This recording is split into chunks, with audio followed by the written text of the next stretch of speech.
دائما ابدا على حبيبك خير الخلق كلهم.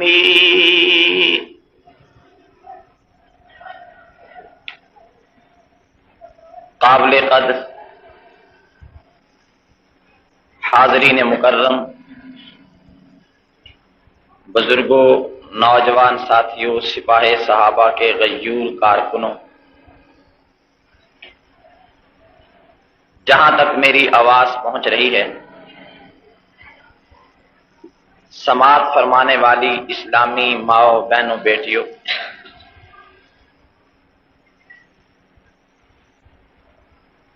آج 26 اگست 1994 میں جمعہ کے موقع پر آپ حضرات کی مختلف دور دراز کے شہروں سے اتنی بڑی تعداد میں جھنگ آمد اس وجہ سے ہے کہ 22 اگست کو آپ کی جماعت کے ساتھ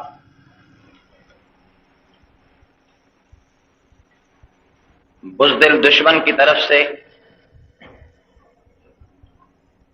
جس کارروائی کا، جس بزدلانہ حملہ کا اور جس شرمناک جسارت کا ارتکاب ہوا ہے، آج پوری سنی قوم اس پہ دل گرفتہ ہے. اس سانحہ پر ہر مسلمان ایک طرف خون کے آنسو رو رہا ہے، سراپا احتجاج بنا ہوا ہے، دکھ درد سے اس کا سینہ لبریز ہے، تو دوسری طرف انہیں مسرت، خوشی اور اللہ کا لاکھ لاکھ شکر ادا کرنے کا بار بار اظہار کرنا پڑتا ہے کہ اللہ تعالیٰ نے دشمن کی ناپاک سازش کو محض اپنے کرم اور فضل کے ساتھ خاک میں ملا دیا.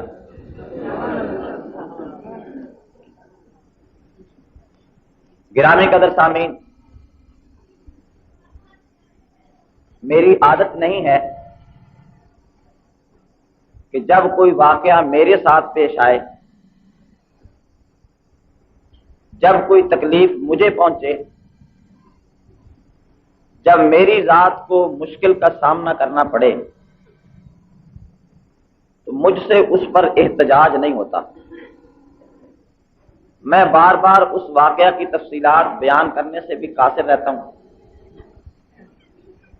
اس لیے مجھے اس واقعہ پر ایک بال کے برابر بھی غم نہ ہوتا اگر میں زخموں سے چور ہو جاتا لیکن میرے ساتھیوں کو کچھ نہ ہوتا. اس سے پہلے بھی میرے ساتھ ایسے واقعات پیش آئے ہیں. مجھے تو اپنے رب کی ذات پر اتنا بھروسہ ہے، اللہ کی ذات پر اتنا اعتماد ہے، اور اسی ذات وحدہ لا شریک نے الہامی طور پر بچپن ہی سے اشارات و بشارات کے ذریعے جو چیزیں محسوس کروائی ہیں، ان کی بنیاد پر کہ میں اپنی جماعت سے یہ درخواست کرنا چاہتا ہوں آپ کی وساطت سے، اور شیعہ کو ایک مرتبہ پھر چیلنج دینا چاہتا ہوں آپ کی وساطت سے کہ پہلے تو میرے پاس اسلحہ ہوتا تھا، باڈی گارڈ ہوتے تھے. اب میں ایک ایک گاؤں، ایک ایک بستی، کریا کریا، شہر شہر، تنے تنہا، بغیر کسی اسلحہ کے، بغیر کسی گن مین کے پورے ملک میں جانا چاہتا ہوں. اور مجھے اللہ کی ذات پہ بھروسہ ہے کہ تم مل کر بھی اگر میرے سینے پہ کلاشن کوف رکھ کر بھی چلاؤ گے تو نہیں چل سکے گی. بعض باتیں میں نہیں کہنا چاہتا اور مجھے بزرگوں نے منع بھی کیا ہے، لیکن بار بار کے ان حملوں سے رب العالمین کا اپنی رحمت کے ساتھ حفاظت کرنا. بہرحال اس بات کی طرف واضح غمازی اور دلیل ہے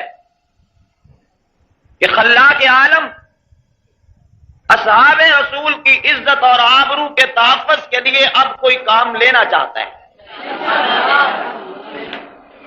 آپ حضرات نے یہ بات سنی ہوگی، کوئی شعبدہ بازی نہیں، اس میں کسی قسم کی کوئی بناوٹ، کوئی کذب بیانی نہیں کہ ہماری گاڑی پر حملہ ہوا، گاڑی کو آگ لگ گئی،